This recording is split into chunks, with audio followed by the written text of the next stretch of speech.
ശർക്കര വെച്ചിരുന്നതാ 10 കിലോ ശർക്കര വെച്ച്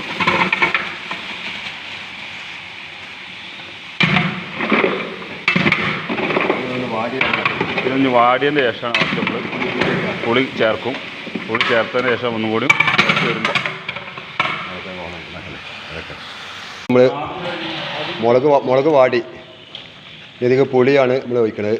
പുളിവെള്ളം പുളി പിഴിഞ്ഞ കിട്ടാം. പുളി പിഴിഞ്ഞാണ് ഒഴിക്കണത്. ഫുള്ള് ഒഴിക്കാം. ഫുള്ള് ഒഴിക്കാം. 6 കിലോ പുളി കേട്ടോ. ഓക്കെ പുളിയാണ് ഒഴിക്കണത്. ഞാൻ ഈത്തപ്പഴം എടുത്തോളി.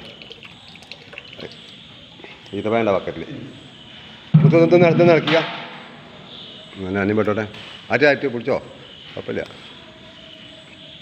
വേമ്പാ അതിന് വായിട്ടാൽ മതി. ഇത് സിബിന ഇത് ഈത്തപ്പഴം വാരിട്ടോ. വേണ്ട ഇനി ഒന്ന് നല്ല സാറായിട്ട് ശർക്കരയും പൊടിയും കൂടി നന്നായിട്ട് വാട് കയറും. ഒന്ന് കട്ടി വരും. ഈത്തപ്പഴം ഉണ്ട്. ഇതൊക്കെ കാണിച്ച് സിബിനെ ഇതൊന്ന് കാണിച്ചണ്ട. ഈത്തപ്പഴം നന്നായിട്ടൊന്ന് തിളച്ച് വന്ന് സാറായിട്ട് വന്നൊന്ന് കട്ടി വരാണ്ട്. അപ്പോൾ നമ്മൾ അച്ചാർ പൊടിയല്ല മുത്തുക. ഒരു 500 ഗ്രാം ഉപ്പ് ഇട്ടാളെ.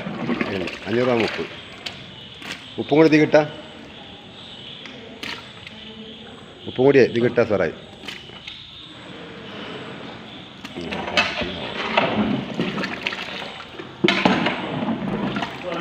500